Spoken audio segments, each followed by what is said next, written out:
Jake, congrats on the win. What are your initial, sorry, it's Nathan, by the way.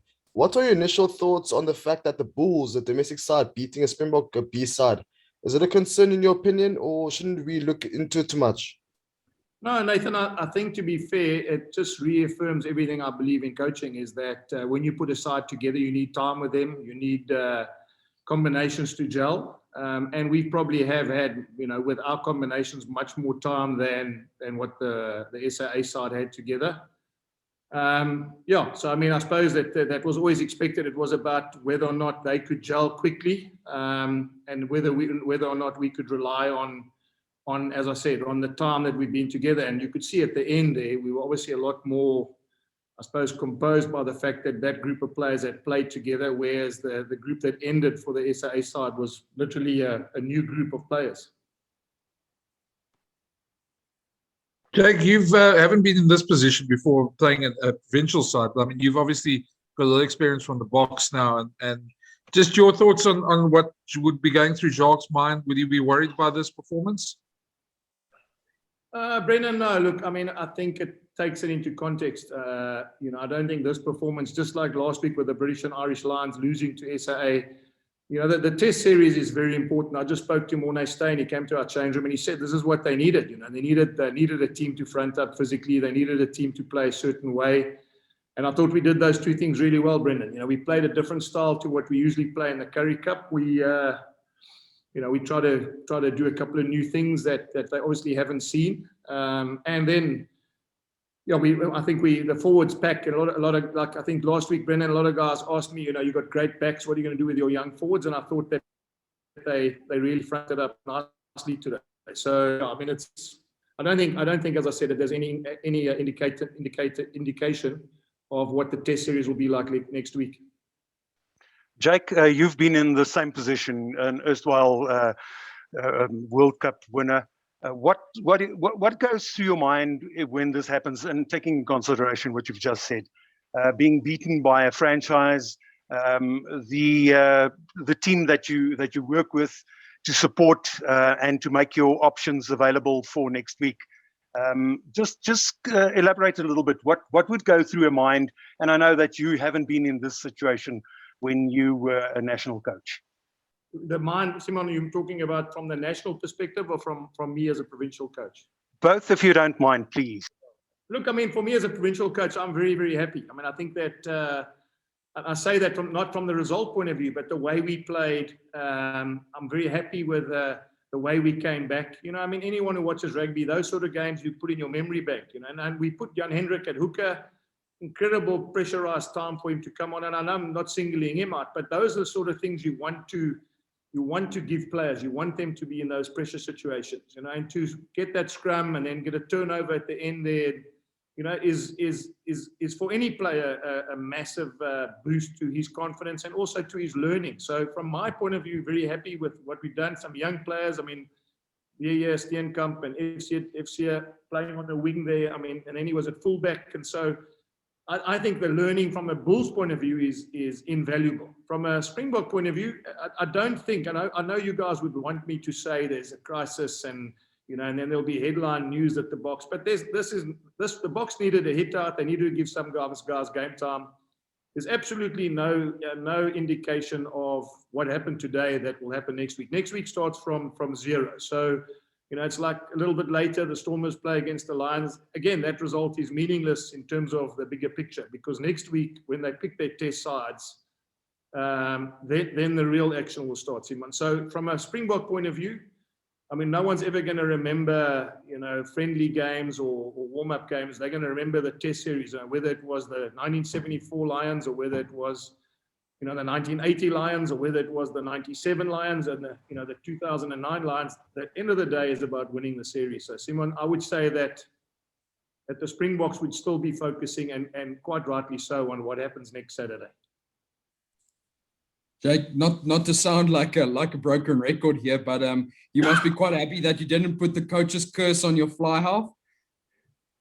Yeah, geez. I mean, I mean, I told you in that press conference, he's an unbelievable rugby player. I say it to you, and I get so scared because I don't want him to leave us, but my job is to produce Springboks and to get guys in the national setup. And you saw today, I mean, that's the first time he's played with this group of players, first time he's played with those nines.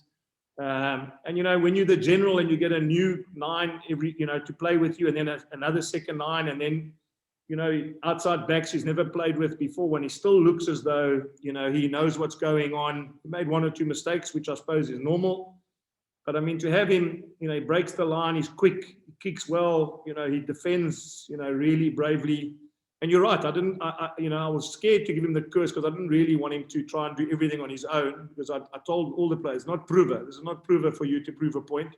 And I thought he was outstanding. So, yeah, Heinz, I always say, you know, when you have a great 10, and he proved it today, when you've got a really good 10, you can play rugby. And that's why I suppose we were so lucky that we could vary our game. You know, it wasn't the same Bulls mauling and the Bulls scrumming. It was a little bit of moving the ball around and trying to do things a little bit differently to what we've been doing the last year.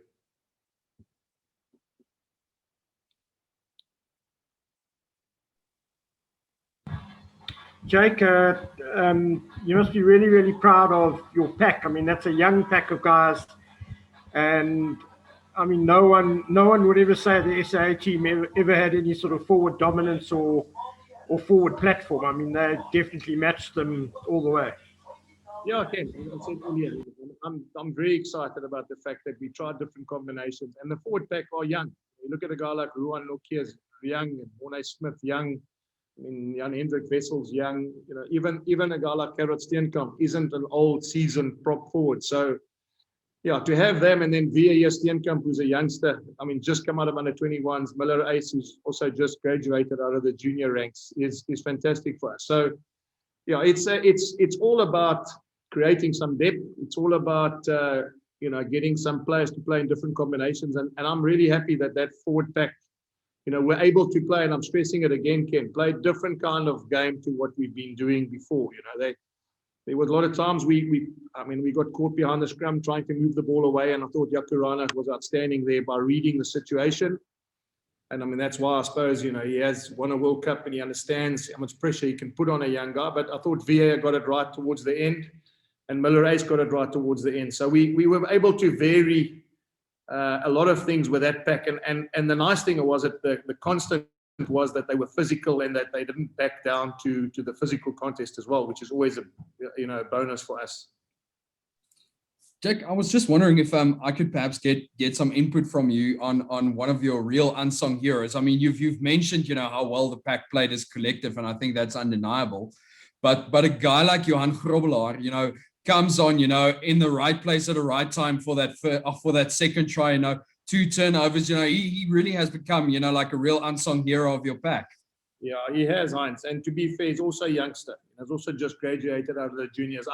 I think that one thing I have learned is that front row of Gerard Steenkamp and Grobbies and Morne Smith have excelled as a combination as well. That's why it was easy at halftime to bring on the props and play them together, because it goes hand in hand with what I said earlier. When you've got a combination working and you can keep them together, the more they play together, the more they understand each other. So it's not only the fact that he's that he's good at the breakdown. It's also the fact that he's getting a better understanding, even in the scrumming and in the set pieces. You know, he's throwing. I know he lost one line out there, but you know that's improved significantly as well, because the more he plays with guys like Walt and Ruan and those sort of players, I'm sure the better he's going to become. Jake, just on that score with your front row, Matanzima, we've spoken about Matanzima in the press conference earlier the week. You must be really satisfied with his work rate, and specifically standing up to Koch. Just your version on that, please. As I said, Simon, he did Achilles, and I was probably not fortunate enough to see him from the beginning, and he's come in as a late, obviously a late addition to our squad. Even though he has been signed with us, he's basically now starting to play rugby week in and week out. So very happy. I mean, he scrummed against Vincent Koch, who's been phenomenal, not only in the Springbok jersey, also for Saracen. So, I'm sure the learnings he would have got today, not only the running around and the pressure he got on his carries, because let's be fair, one thing about the Springboks, they've got incredible line speed, and they're very, very good at keeping you out. So he would have felt the pressure of carrying into a wall like they do in South Africa. But I think more importantly for me is that the learnings he got today, scrumming-wise, against a guy like Vincent Koch, who, as I said, has been around and has learned lots playing in the Northern Hemisphere. Following up on the line speed remark that you've just made, Jake, that must have been a learning curve, and that's obviously the difference between franchise rugby and international rugby. I suppose that this has been a tremendous learning curve for your squad based on that. Simon, that's the one thing that gets harder as you move up the ladder, is that you get less time and less space to make a decision. So, if you look at school rugby to club rugby to under 21 rugby to provincial rugby to Springbok rugby, all that happens is your skill sets have to be so good that the more or the less time you have and the less space you have, you're still good enough to actually execute those skills. And so, I thought today, and I'm sure you watched the game and you would have seen the intricacies, but to get around the Springboks a couple of times was, we dropped the ball once or twice with a couple of overlaps there and creating some opportunities. We got a great understanding about, how you can beat the line speed. And that's why, it's going to be good for us, because when teams do play like that against us, whether they, overseas-based teams or Currie Cup teams, we're not going to get too many better lessons than what we got today in that first sort of 40 minutes, because they came at us. We were camping on their try line. We just couldn't break their defensive line. And I thought in the second half, when we made a couple of changes and we spoke a little bit at halftime, we started to get a little bit more space on the edges, and then once we got around them, then we could keep the ball and build some pressure. So yeah, Simon, it's a great learning curve for us to play against a team that defends as aggressively and as you say, with a great line speed, because we got just reward at times, and that is always going to be nice, because our skills are getting better.